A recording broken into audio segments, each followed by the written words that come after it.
Tourism inherently isn't bad, and it's often really, really, really good. Where I feel that we have a problem with tourism is when we let it become the main driver of our economy. Basically, we're sitting on a one-legged stool.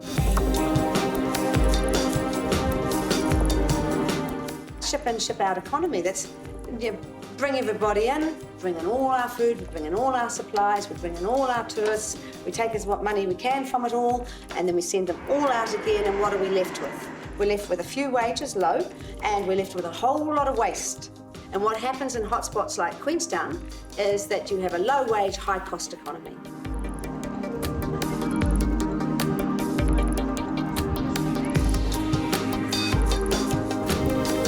I think there's some challenges with the structure around tourism and wages for people and how you can get value and give people a good standard of living. Like it's all great to live in Queenstown, but if your standard of living is so low, then the trade-off probably comes to the point where it doesn't work.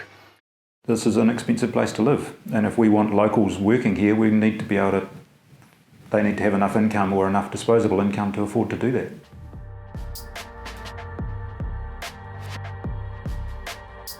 And I think one of the things that's missing that we have to be doing now that's not being done enough is investing in our economic infrastructure. I'd like to see us learn to trade something else that has higher value, that can't be commoditised. If we don't, we're always going to be ebbs and cycles around tourism rises and falls. Global financial crisis or anything else are always going to be a challenge for us if we don't have that diversification. Shotover Camera Systems is a great example of a company who is innovating or building world-class product right here in the valley. So we're at Shotover Camera Systems in Queenstown, New Zealand. You can see as you look around a lot of the history in terms of blockbuster movies and stuff that worked on, well over 200 of them now. Some of the guys we recruit from around the world, some of them obviously in New Zealand, and then we have some transient people coming through with really high skills. Brent here, he's our senior team leader on software and hardware. He's done a whole lot of both circuit boards and software development over the years. He's been with us now for I think almost 7 years. A lot of people, of course, want to live here because it's beautiful, but where are they necessarily going to work if they are a software engineer or a manufacturing manager? There's not a lot of opportunity. So we've definitely ended up with people that have been looking to come here in some fashion and then gone, oh wow, this is made here. I can't believe this is in New Zealand, let alone in Queenstown.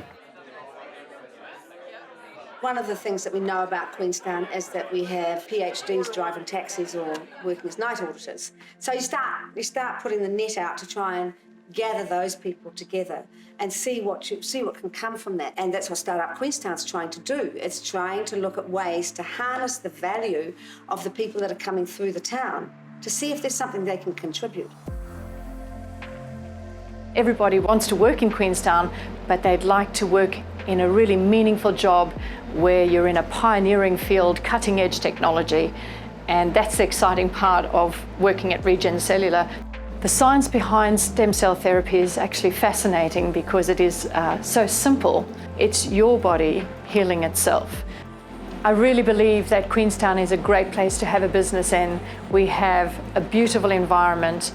We have all the facilities we need here. We have great staff. And we have an international airport literally 5 minutes from the clinic. First Table is a restaurant booking website now operating in 7 countries around the world. We have over 1,000 restaurants on board and they all offer their first table of the night half price. Tourism is still going to always be really important for Queenstown, but there's a limit to how much tourism we can have here. So it is really important that we diversify in Queenstown and have grow Queenstown with other opportunities. Being a founder can be a lonely place at times. You're doing something that potentially no one has done before, so always great to talk to people who have gone through that same experience and find out where to get support. There's so many young startups, there's so many people with fresh ideas and fresh ways of doing and running a business.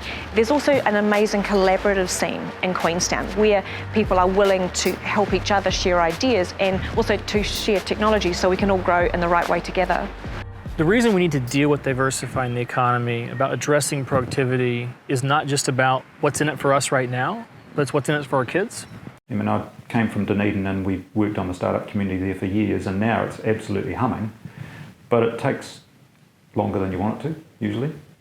For every dollar we spend on roads and bridges, in many cases paying for mistakes that weren't invested in the past, we need to also be spending a penny or two toward looking at what our future will be in 20 years, so that in 20 years, we can say that 20-30% of our economy has no reliance whatsoever on tourism or construction, but is benefiting from that.